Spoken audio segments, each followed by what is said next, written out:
Ada pengakuan dari Baradae yang menyebutkan bahwa apa yang dilakukan terhadap Brigadir Joshua adalah untuk menjalankan perintah atasan. Lantas, apakah dengan begitu Baradae bisa lepas dari pertanggungjawaban secara pidana?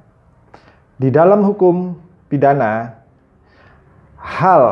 di dalam Kitab Undang Hukum Pidana, hal yang berkaitan dengan perintah atasan diatur pada pasal 51 ayat 1 dan 2. Pasal 51 ayat 1 KUHP Pidana berbunyi, barang siapa melakukan perbuatan untuk melaksanakan perintah jabatan yang diberikan oleh penguasa yang berwenang, tidak dipidana. Ini merupakan salah satu alasan penghapus pidana, khususnya perintah jabatan yang sah atau dengan wewenang. Mengenai apakah suatu perintah merupakan perintah yang sah atau tidak, menurut Profesor Satocit Kartanegara, harus ditinjau dari sudut undang-undang yang mengatur kekuasaan pegawai negeri itu. Sebab untuk tiap-tiap pegawai negeri ada peraturannya sendiri. Berkaitan dengan inti dari perintah jabatan sebagai alasan penghapus pidana, Profesor Mulyatno mengatakan bahwa suatu perintah tidak boleh langsung dijalankan, melainkan harus dipikirkan terlebih dahulu jika dirasakan benar-benar bertentangan dengan hukum dan kemanusiaan.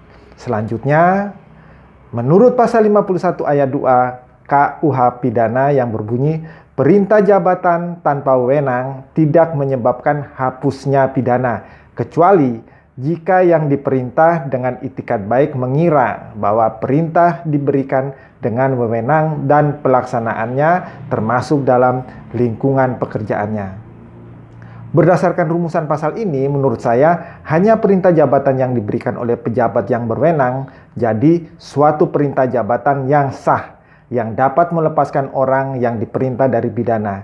Jadi, jika suatu perintah jabatan yang tanpa wewenang atau suatu perintah jabatan yang tidak sah, pada dasarnya tidak dapat melepaskan orang yang diperintah dari pidana.